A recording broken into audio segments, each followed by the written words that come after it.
Welcome.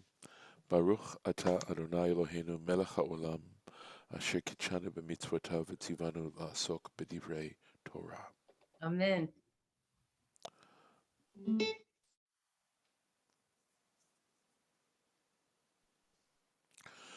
So, even though it says we're on Shlishi already, of course we are slowly getting through this, and we just had a blessing that Joseph that Jacob gave Joseph's sons. So we're going to continue here.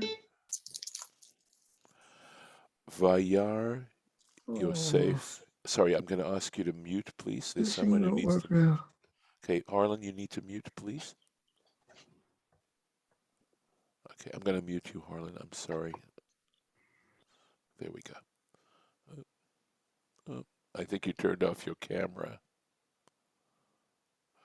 Okay, there we go. All right. Vayar Yosef. Joseph saw Ki yashit aviv yad yimino, that his father was placing his right hand al rosh Ephraim, on the head of Ephraim. Vayera be'enav, and this was bad in his eyes. Joseph felt this was a bad thing. Vayitmoch yad aviv, and he took hold of his father's hand, lahasir ota, to remove it, me'al rosh Ephraim, from Ephraim's head, al rosh Menasheh, and to place it on Menasheh's head. That's what he was trying to accomplish. Okay. Vayitmoch yad aviv. So literally, tomech means to support. He supported his father's hand.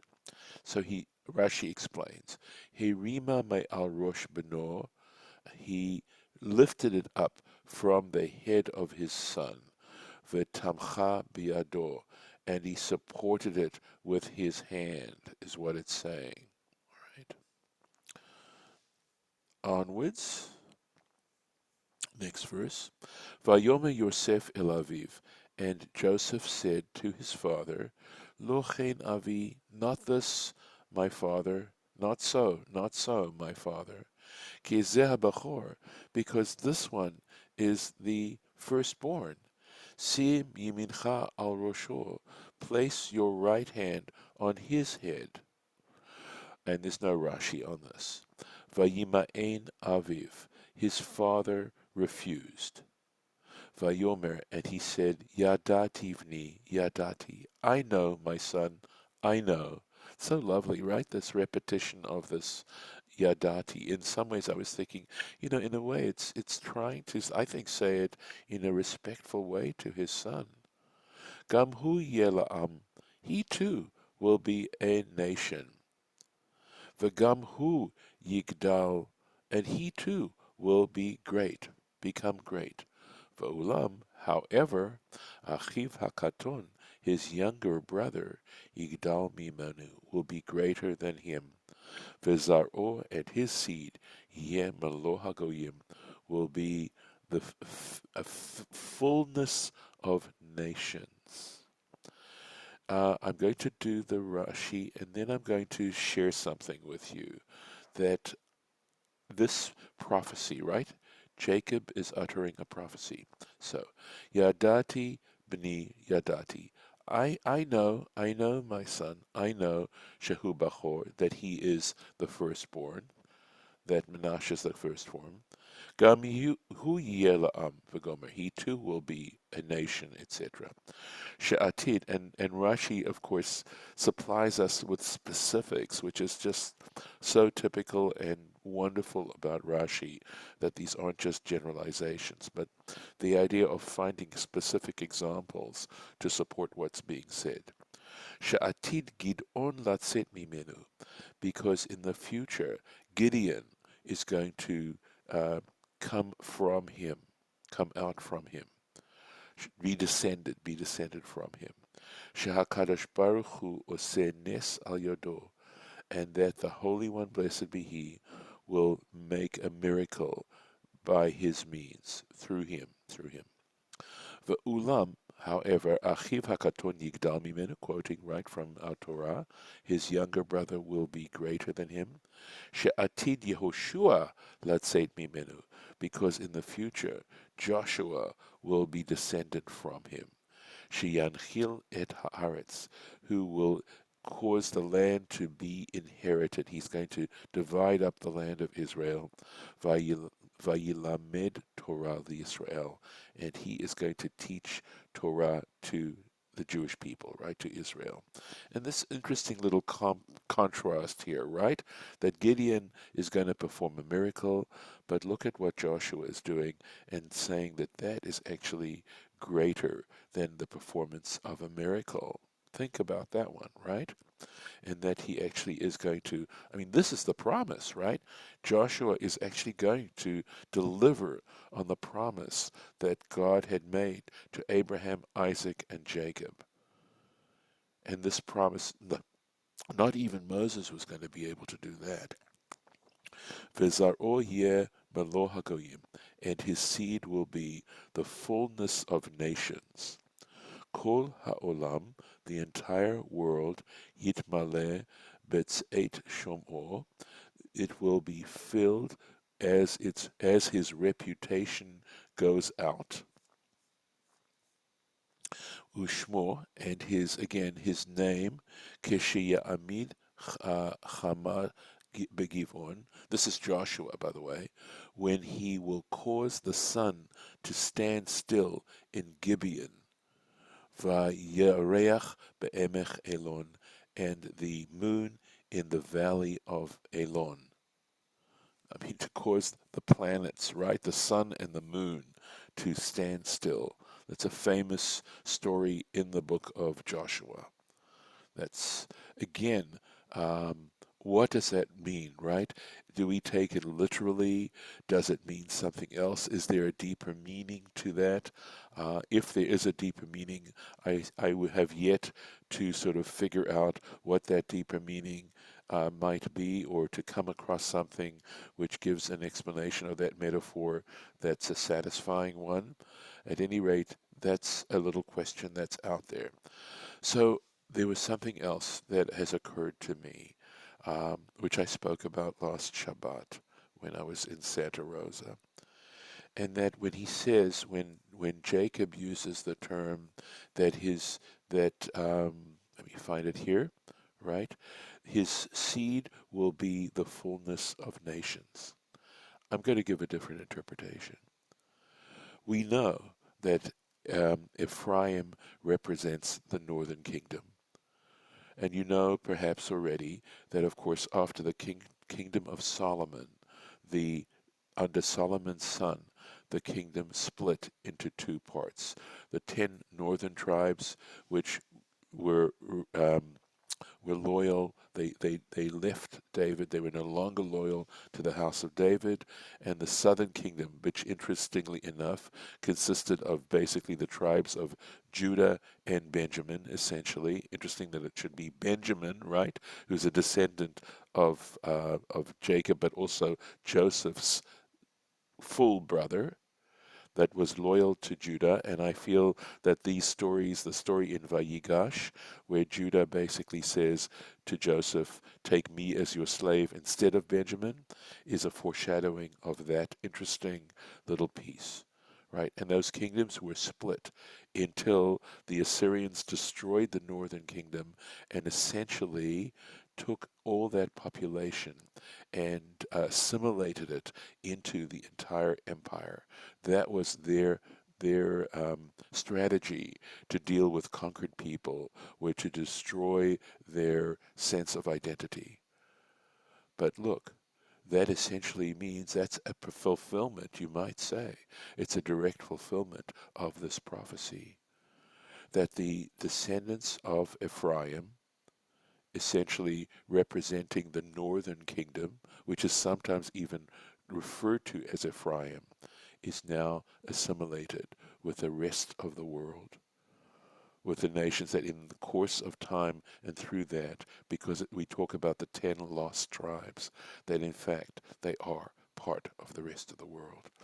And I feel that in a way, it's God allowing the Jewish people and the descendants of Abraham to actually be part of the world's population through blood and not simply through belief.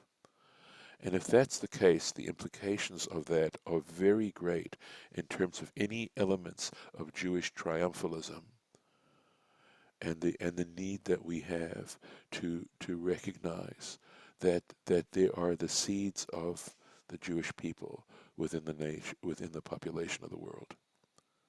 Now, I haven't read that anywhere.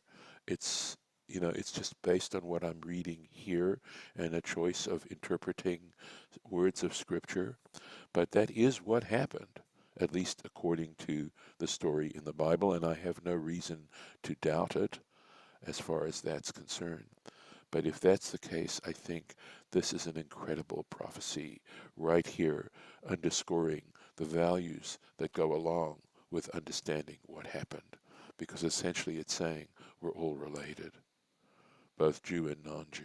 We're all related, even beyond the fact that we're all descendants of Adam and Eve. And the idea of us trying to understand what it is to live with the notion of family harmony. So, Um, doesn't it yes, doesn't it also underscore the concept? Well, or maybe the point that, or which is more important, right?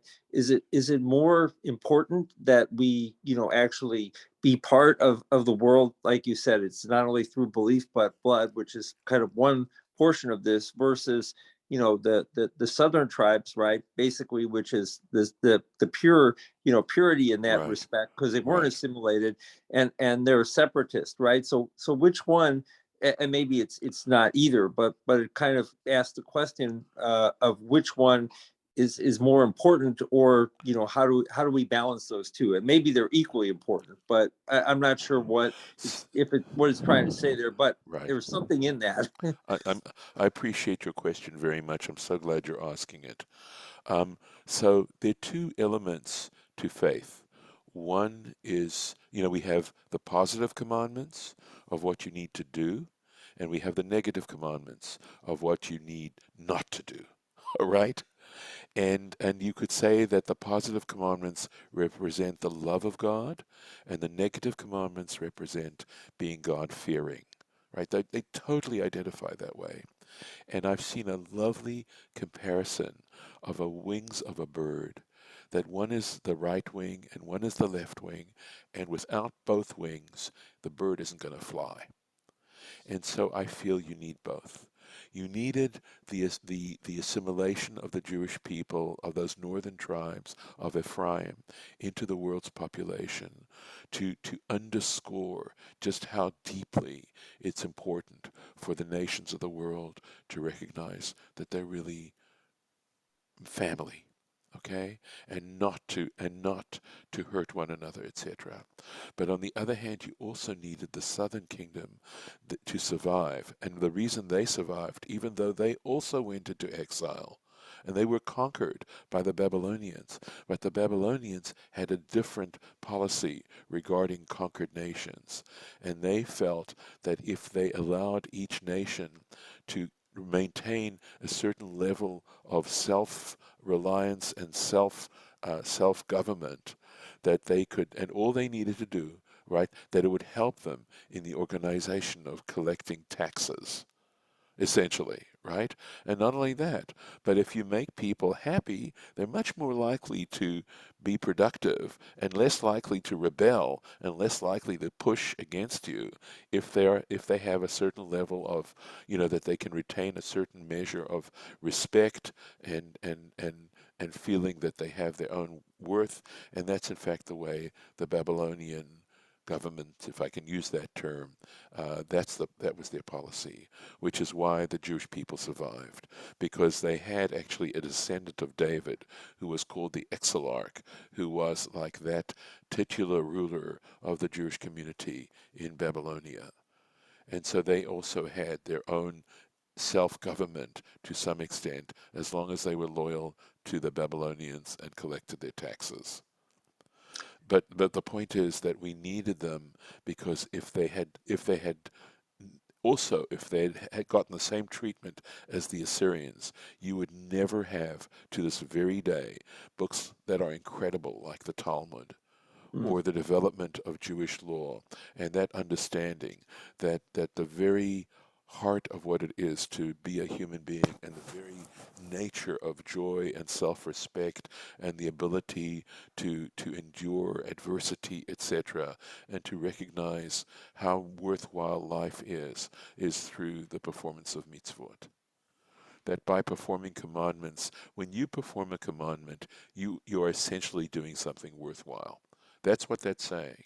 You know, I look at my own life and I look at all the times that I waste or that I even waste now, etc. I mean, I have to recognize that you can't always be, focused, focused, focused, that you have to be able to also relax and do other things so that you can gain strength. It's all part of the package. So you needed that southern kingdom to survive because that's what developed into, I mean, in Babylonia is where they actually developed the Babylonian Talmud. They had these academies, both in subsequently or contemporaneously there was study going on in the land of Israel and also in Babylonia. There were these great academies where they were studying, etc. Wow. So you needed both. You had to Yep. have both. The danger is when the one group starts to think they're better than the other. And I think that is a sad thing, when you don't recognize that you're privileged, and that in fact, if you recognize that you're privileged, that actually demands that you be even more humble and modest in your demeanor and your behavior. Then it puts a greater burden of responsibility on you if you're privileged, rather than simply taking advantage of those who are underprivileged, which of course is an absolute abominable behavior on the part of human beings. It's an abomination. Well, thank you for the explanation. That Yeah. certainly helps. And there's a lot in there to unpack too. So thanks. Yeah. No, thank you. Thank you. So we're going to go on with this. Let's go on with 20. Vayivarchem, and he blessed them. Bayomahu, on that day, saying, Lamor saying, Becha Yevarech Yisrael Lamor, through you Israel will give blessing. Lamor, in other words, quote. Dr. Pamela Barmash likes to translate the word Lamor as quote. Yisimcha Elohim, hear the words of the blessing itself, right? May God make you, place you, Ephraim v'Menasheh, like Ephraim and like Menashe. So, well, I'll finish the sentence. Vayasem et Ephraim lifnei Menashe, and he placed Ephraim before Menashe. So, interesting. I mean, if we play along with the interpretation that I've shared with you, then we can see Ephraim and Menashe as being these two wings, right, of the bird, and that when he's saying Ephraim, he's referring to studying Torah, performing mitzvot. And when he talks about Menashe, remember, Jacob said very clearly, it's they're both very important, right? And make him like Menashe, meaning God-fearing, avoiding the moving off the path. And he placed Ephraim before Menashe. Now, honestly, in some ways, I'd say, what's more important? Are the negative commandments more important than the positive commandments? And there's a part of me that would say, not doing, not committing sins, not doing things is more important than doing positive things. But I'm wondering here if there's a lesson here about the idea that if you in fact do positive things, you're less likely to do negative things, because instead of having to focus on the negative things, you can focus on the positive things and then avoid doing the negative things. And that's, in a sense, sort of sub message of why we have both. We need both. He didn't say just Ephraim, he said Ephraim and Menashe. It's a question of studying Torah.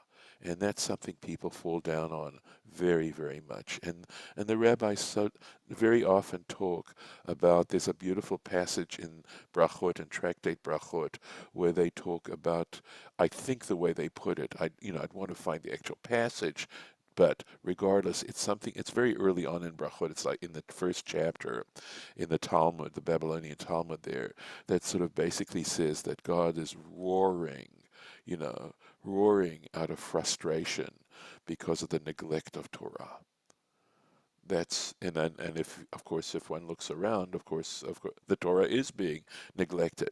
And here Torah I wouldn't take only it as the Jewish, the Jewish part of it. I mean, I think that's important, but I think there are other expositions of the Torah that this could refer to as well, that many of these other you could be referring to the Quran or the New Testament or the Bhagavad Gita or whatever. That when these things are interpreted properly, they can lead people to having righteous lives. Anything that leads towards righteous living and that builds up the nature of human beings. So. I may be going out on a limb here, but that's the sense that I have of it. So, B'cha Yevarech Israel, through you, Israel will bless. And yeah, and it's Yevarech, so it's active. It's an active sense. It's not Yevorach. Although remember, there are no points in the Torah, and if we were to read it B'cha Yevorach Yisrael, we could understand it with through you, Israel, that is Jacob, will be blessed. And I think we could, suggest that possibility. Haba levarech et banav, one who intends to bless his sons. Literally, one who comes to bless his sons. Bracha, uh, sorry, Barchem should bless them bibirchatam, through their blessing. Should bless them, his sons, through their blessing. Vayomar ish livno, and a man, literally it's saying, a man should say to his son, Simcha Elohim, may God place you, we might say make you, Ephraim and Menasheh, like Ephraim and like Menasheh. Vayasim et Ephraim, and he placed Ephraim bevirchato, in his blessing, that is in Jacob's blessing, or if we want to say it refers to, if Rashi is referring to the comment he just made, right? That when a person blesses his son, but you can go either way on this. It's ambiguous. Lifnei Menasheh, right? So this, I think, as I'm moving along this sentence, I think Rashi is referring to Jacob here, right? In his blessing before Menashe, lahakdimo badgalim, that he should precede him, that is, Ephraim should precede Menashe in the degalim would be the banners, okay? The Chanukat Hanesiim. So I'll explain this by banners and the dedication. Here we got the word Chanukah, right? The festival we just celebrated of the princes. What we are talking about is in the book of Numbers, where the camp is set up. And you're familiar with this because we'll be doing this the second year, but there are three tribes on each side of the tabernacle, on each cardinal point of the tabernacle. The tribe of Levi is not included because the tribe of Ephraim and Menasheh are separate tribes at this point. And Ephraim comes before he is the lead tribe of those three tribes, and they each had banners, right? And the banner of Ephraim was like over all these three tribes. Nesiim, Chanukat Nesiim, the dedication of the princes. When the tabernacle was dedicated, and this is the Torah reading for Chanukah, right? The princes, each one of the princes of the tribes, over the course of 12 days, each tribe brought a gift to dedicate the tabernacle. and they all brought the same gifts. Each one brought the same gifts, and those gifts, as Rashi interprets it out, are symbolic of the history of Israel up to that point. The various gifts they give are symbolic of various important elements of Jewish history to that point. So this is the dedication, and Ephraim comes before Menasheh in the order of princes who come and bring gifts. And let's see here. Uh, I'm going to do a little bit more. Vayomer Yisrael el Yosef, Israel, Jacob, of course, said to Joseph, Hine, behold, Anochi met, I am about to die. V'haya Elohim imachem, and God will be with you. V'heshiv etchem, and he will bring you back. He will cause you to return, El Eretz Avotechem, to the land of your patriarchs, to the land of your fathers. Va'ani, and as for me, Natati lacha Shechem achad, I have given to you, I have bequeathed to you, Shechem achad alachecha. So he's saying, actually, this is, I think, a play on words too, right? Because he's saying a portion here. He's literally, Shichmo means like his shoulders, right? So it's a shoulder above your brothers. In other words, a certain piece of territory above your brothers, because remember, Joseph is the firstborn of Rachel. Asher lakachti, which I took, miyad ha'emori, from the control. Yad means hand, but the hand is a metaphor for control, right? Under the Amorite control. Becharbi uvekashti, through my sword and through my bow. And I believe he's talking about Shechem. He's talking also, that's the play on words, that he's talking here about Shechem. But let's see what Rashi has to say here. Va'ani natati lacha, and I am giving to you, lefi she'ata toreach, right? Because you are going to the trouble, lehit asek bekfurati. This is a payment to you for the trouble you're going to have to take to be engaged in my burial. V'gam ani natati lacha nachala, and I am also giving you an inheritance or an area, right? Shetika ber ba, in which you will be buried, in which you can be buried. Ve'ezuzo, and which is this? What place is this? Shechem. It's Shechem. Shneemar, as it states in Joshua chapter 24, Ve'et atzmut Yosef, and the bones, the remains of Joseph, Asher he'elu b'nei Yisrael mimitzrayim, which the children of Israel brought up from Egypt, kavru b'Shechem. They buried in Shechem. Shechem echad alachecha, one Shechem over your brothers. Shechem mamash he. That is literally it's Shechem tielacha. So I think here it means a portion. Chelek echad yetera. So this play on words on the word Shechem. Yetera al achecha, above, over and above your brothers. So Rashi has interpreted that verse, Becharbi uvekashti, with my sword and with my bow. Here we go. Keshehargu Shimon v'Levi et anshe Shechem, when Shimon and Levi killed the men of Shechem, nitkansu kol svivotehem lihizdaveg lahem. Let me make sure I can. Right, okay. All the surrounding people, okay, uh, came to support them, to partner with them, with the people of Shechem. V'chagar Yaakov klei milchama kenegdan. And Jacob had to basically arm himself against them. Davar acher, a different interpretation. Shechem Echad Hi HaBechorah. So talking about this term Shechem Echad refers to the firstborn inheritance, right? The double inheritance.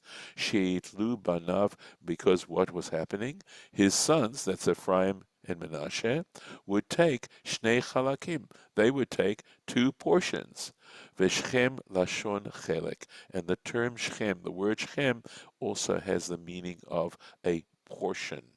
Hu, Chelek Hu, Ketargumo, as the Targum translates. V'harbe yesh lo domim b'mikra, and there are many similar examples in Scripture.